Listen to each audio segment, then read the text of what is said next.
What's up, everybody? Cam and Chris back again with another Bill Burr. This one is Drop Dead Years. This new stand-up on one of those platforms. I don't want to say the name. Can I say the name? I just wanted to get out. You know, some of the stuff we do get blocked. A lot of stuff. So let's just watch it and see how it go. But Bill Burr, y'all like, subscribe. I gotta brace myself for Bill Burr. It's kind of a weird thing to be over 50, really starting to realize like how fucked up you are. Like, I thought I did stand-up because I loved comedy. And then what I really figured out was like, no, that's not why I did it. I did stand-up because that was the easiest way to walk into a room full of a bunch of people that I didn't know and make everybody like me. Ladies and gentlemen, Bill Burr. All of the way I've moved through the world has always been like, where's the place I have the least chance of being hurt? Right. I kind of think that's how I moved through. Try to navigate through, you know, avoiding, you know, I learned from other people's mistakes. That's a good way, right? Yeah, of course. All right, thank you. How are ya? Thank you. All right. How are ya? How's it going? Nice to be here. Nice to be here in Seattle, man. Right?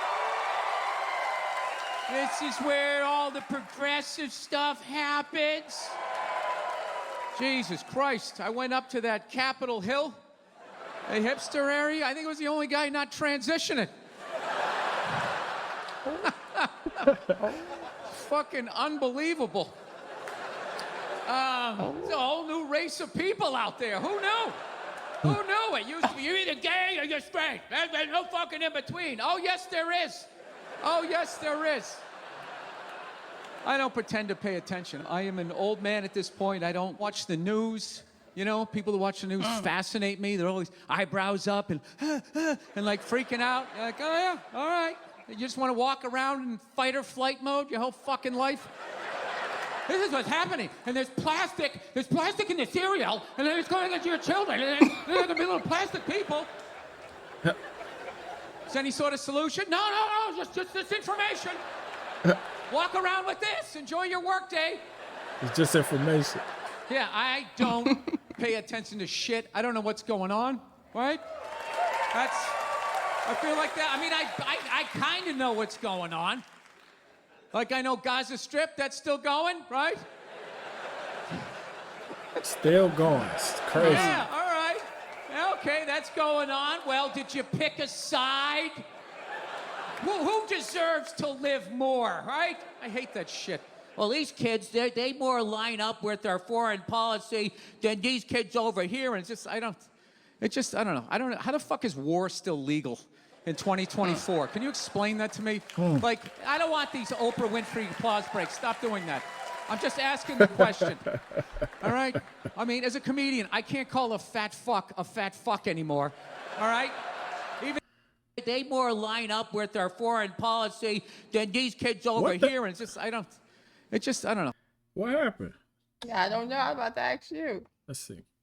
Like, I don't want these Oprah Winfrey applause. Comedian, I can't call a fat fuck anymore. All right? Even if he took my last slice of pizza and is denying it with pepperoni on his breath, I can't be like, you fat, man-titted cunt. I know what you did. Own up to it. Everybody's like, all right, well, he took your pizza, but that's like no reason to body shame. I mean, It's like, yeah, it is. I can't get the fucking pizza back. At least I can make him feel bad about himself. Right? Wow. Yeah, I'm not allowed to do that, but it's still socially acceptable to shoot a missile in the general direction of somebody you're upset with. You're like, dude, there was like kids over there. This is my favorite response. Well, you know, they're using kids as human shields. It's like, well, you got to work around that. Right. Jesus Christ, if I'm mad at my neighbor and I want to beat the shit out of him, but he's holding a baby, right? I wouldn't come in and try to punch him through the baby. Right. Yeah, you go in, you know, you throw a hook, you sweep the legs. You do it on the lawn so the baby bounces off the grass, all right? There's fucking rules to this shit. Oh my God. Yeah, baby bounce. I do think it's hilarious that college kids are all freaking out, you know, fucking supporting the Palestinians. How dare the Israelis do what our country has been doing for 20 years? What the fuck? You don't do that shit, we do. Can't argue No, with you didn't that. like that one, did you? That was a little too close to home. All right. It's No, a, I know. We're liberating people. Whatever. Like I said, you don't listen to me. Don't listen to me. I don't know what's going on. I'm just living my life, man. You know? Keeping my life small. I'm just working on my home life. And it's been working out good for me. Like right now, currently, you know, because the relationship is alive, man. Right? Currently, I am getting along with my wife better than I ever have in the 20 years that I've known her. Yeah. that's how it's supposed to be, figured right? something out. I mean, yeah, it should get I better. figured something out. Basically, what happened was a friend of mine died, right? I'm of that age, you know? It's starting to happen. I'm 56, right? Which, granted, this is too young to die of natural causes, but it's not too young to drop dead, right? Right. Like, as a man, that's I am crazy. in my That's scary. drop-dead years, which are basically ages 49 to about 61.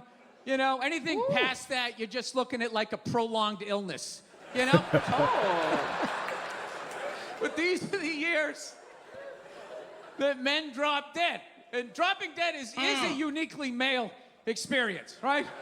Right. Women don't drop dead. When was the last time you were out to brunch and there was some woman, hey, I can't get my mouth done, just grabs her chest and face down into some tapas? Oh my God. Oh my Kathy, goodness. right? Kathy. They don't. Men drop dead all the fucking time. You're out there on the golf course, some guy fucking all of a sudden just fucking into the shrubs. Another guy driving at you in a cart, his buddy just falls out the side. What happened? You know what happened. He never cried. That's what happened. He never cried. He held on to it. You know, he was fucking putting his pants on and he just rolled back on the bed. He never got back up again. It can happen. Like, I'll give you a scenario. Let's say, you know, I'm upstairs in the bathroom. My wife's downstairs making me breakfast, right? It's a fantasy, you know? Wow. Let's pretend women still cook for their men. He said, let's pretend. She's postmating Wow. something and she's heating it up in the microwave. That's my love language, right? And I'm upstairs in the bathroom and all of a sudden she just hears a big thud on the floor. And it's just like, honey? Honey, was that you? This isn't funny. Right. Honey? Right? And next thing you know, you're at my funeral. It Man. happens just like that. And somebody's trying to put a positive spin on it. You know, he died doing what he loved. Trimming his pubes in the upstairs bathroom while my listening gosh. to AC/DC. Oh my God. Trimming his pubes. You know, my favorite guy at the funeral is the guy who tries to figure out exactly what happened, like it's a Law and Order episode. You know, I think what happened was he was looking down at what he was doing, and his head's heavy, you know, and he got on his toes. He lost his balance and whacked his head on the sink, and it came flying back, and there was no back mat. That's kind of what happened. That his head was heavy. So anyway, I lose another friend. My buddy dies. I show up to the funeral. Open casket. It's last year, 2023, open casket. We're still doing that? Huh? I've never understood open casket. I don't get it. It's like, you told me he was dead. I believed you. What is this, some asshole coming in? I'm calling bullshit. All right? No, he had a lot of credit card debt. He wasn't getting along with his wife. perfect candidate to fake his own death. All right, let's go. Open it up. Open it up. Let's see what you got. Open See it what up. you got. All right, that's pretty good. Pretty good. He looks pretty dead, but you know, Frank likes to fuck around, so leave it open. Let's see what we got. They're Frank. Dude, they left it open. They had my buddy propped up like he was watching Sports Center for like 90 minutes.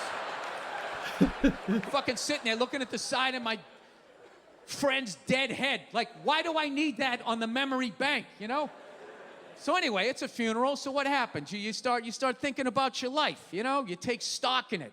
I start thinking about how fast my life's going by, how quick my kids are growing up, and then I had this thought I've never had before. I started thinking about how fast my marriage was going by, right? I was like, God damn, you know, I've been married almost friggin' 11 years at this point.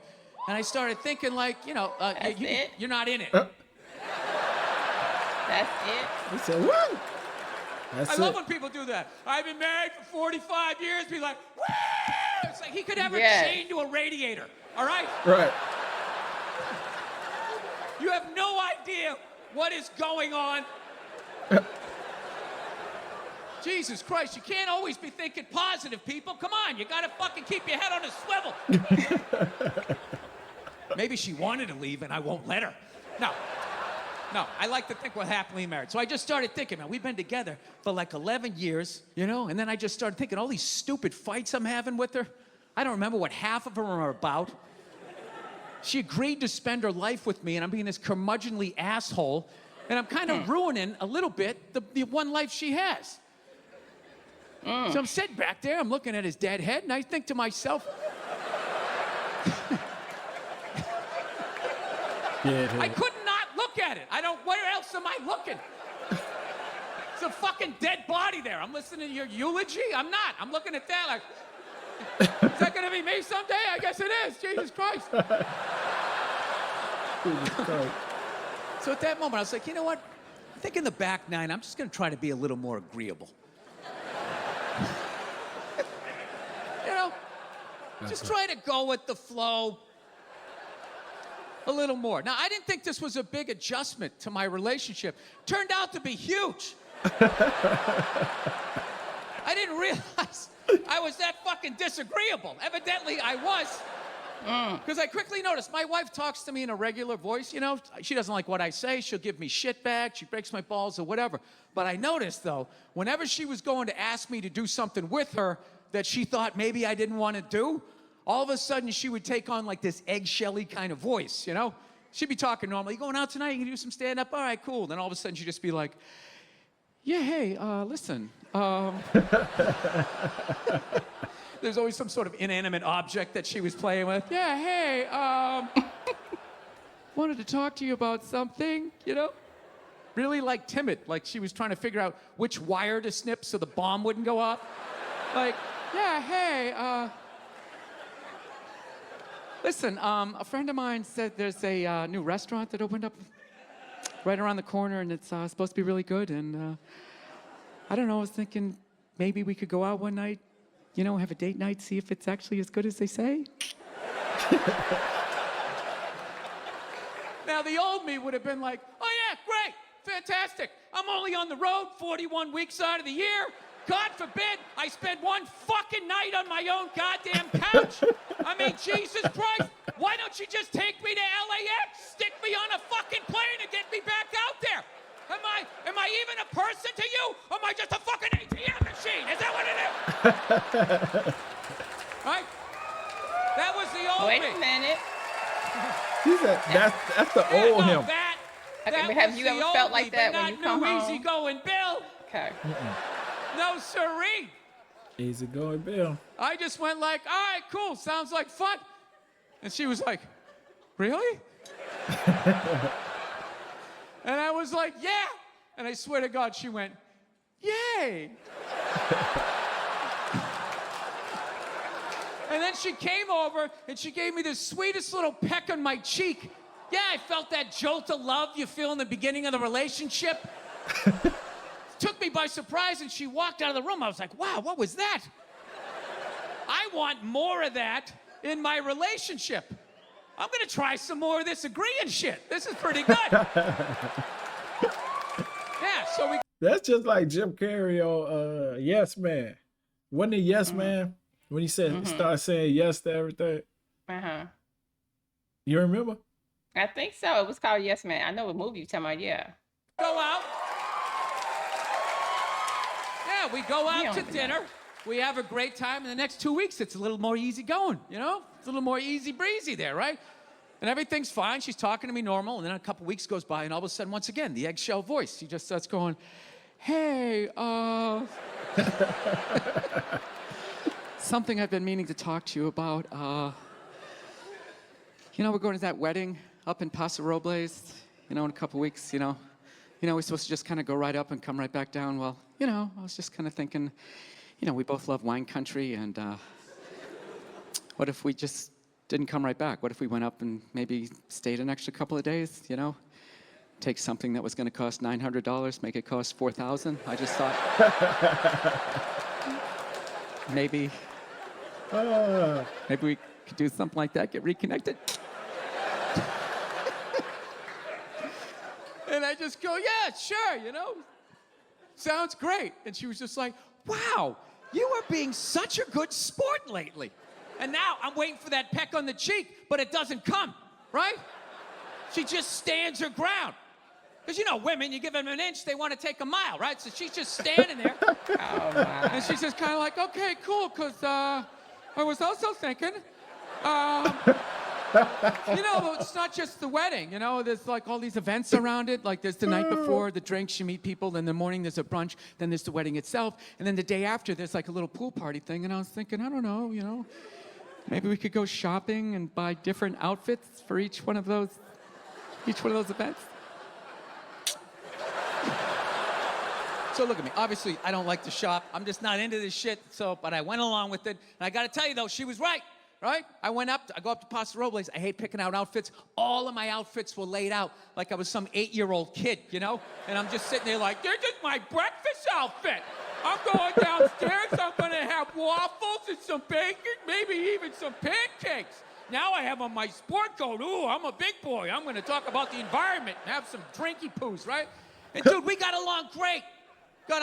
We looked great in the pictures. We ended up hooking up. We had a fantastic fucking time. And I've just been doing that. And I've never gotten along with her better. That's basically what it is. All you have to do to make them happy is just once a month agree to some shit that you would never fucking do. That they want to do, and they'll just be like happy as hell. Yes, exactly. Basically, what you guys are looking at here is a broken man. Oh, my God. After 20 years, she finally got the saddle on my back. She's petting my neck. I'm like, I don't give a shit.